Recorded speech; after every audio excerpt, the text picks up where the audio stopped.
فلسفے کی دنیا کا معمار۔ ایک ایسی شخصیت کا تصور کریں جو نہ صرف اپنے استاد سقراط کی تعلیمات کو آگے بڑھانے والا تھا، بلکہ جس نے فلسفے کی بنیاد پر اپنی اکیڈمی قائم کی۔ یہ وہی افلاطون تھا، مغربی فلسفے کا عظیم معمار، جس کے خیالات آج بھی ہمارے معاشرے کو متاثر کر رہے ہیں۔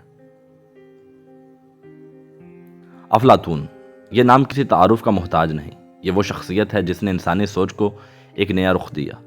آج ہم اس کے شاندار خیالات، زندگی کے دلچسپ واقعات اور اس کی ناقابل فراموش وراثت کے بارے میں جانیں گے۔ افلاطون 428 قبل مسیح میں ایتھنز یعنی یونان میں پیدا ہوا۔ اس کا اصل نام ارسطوکلیس تھا، لیکن اس کی مضبوط جسمانی ساخت کی وجہ سے اسے افلاطون کہا گیا، جس کا مطلب ہے وسیع یا کشادہ۔ وہ ایک خوشحال اور معزز خاندان سے تعلق رکھتا تھا۔ افلاطون کو ابتدا میں سیاست میں دلچسپی تھی، لیکن اپنے استاد سقراط کے زیر سایہ اس کا رجحان فلسفے کی طرف بڑھا۔ سقراط کی موت نے افلاطون پر گہرا اثر ڈالا اور اسے ایک ایسا فلسفی بنا دیا جس کے خیالات صدیوں تک زندہ رہے۔ سقراط کی موت کے بعد افلاطون نے کئی سالوں تک مختلف ممالک کا سفر کیا، جہاں اس نے مختلف ثقافتوں اور فلسفوں کا مطالعہ کیا۔ بالآخر وہ ایتھنز واپس آیا اور 387 قبل مسیح میں اکیڈمی کی بنیاد رکھی۔ یہ مغرب کی پہلی یونیورسٹی سمجھی جاتی ہے۔ افلاطون کا فلسفہ 3 بڑے موضوعات پر مبنی تھا: علم کی نوعیت، حقیقت کی نوعیت اور ایک مثالی معاشرہ۔ اس کے خیال میں دنیا جو ہم دیکھتے ہیں ایک عارضی عکس ہے حقیقی دنیا کا، جسے وہ آئیڈیاز کی دنیا کہتا ہے۔ اس کی مشہور مثال غار کی تمثیل ہے، جس میں وہ یہ بیان کرتا ہے کہ ہم جو حقیقت سمجھتے ہیں وہ محض دھوکہ ہے۔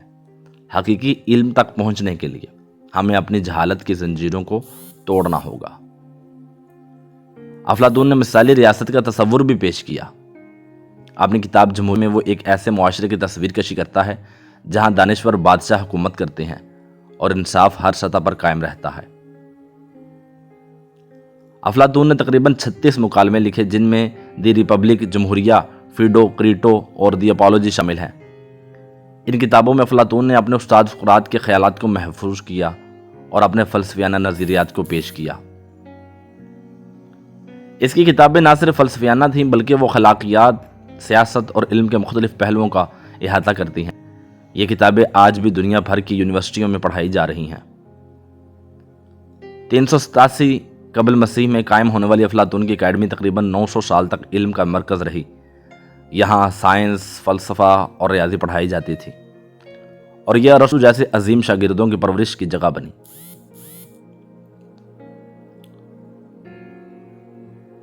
افلاطون نے 80 سال کی عمر تک ایک بھرپور زندگی گزاری۔ اس کا انتقال 347 قبل مسیح میں ایتھنز میں ہوا، لیکن اس کے خیالات کبھی نہیں مرے۔ آج افلاطون کے نظریات تعلیم، سیاست اور فلسفے میں زندہ ہیں۔ اس کی وراثت یہ سکھاتی ہے کہ ہم اپنی حقیقتوں کو پرکھیں اور بہتر دنیا کے لیے سوچیں۔ افلاطون نے ایک بار کہا تھا، انسان کو وہی حکومت ملتی ہے جس کا وہ مستحق ہوتا ہے۔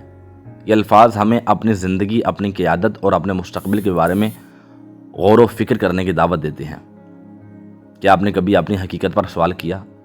افلاطون کا فلسفہ ہمیں یہی سکھاتا ہے کہ حقیقت اور علم کی جستجو کبھی ختم نہیں ہوتی۔ ہمیں افلاطون کی زندگی اور فلسفے کے اس دلچسپ سفر میں شامل ہونے کے لیے شکریہ۔ مزید عظیم مفکرین کی کہانیوں کے لیے ہمارے چینل کو سبسکرائب کریں۔ اگلی بار کے لیے اللہ حافظ۔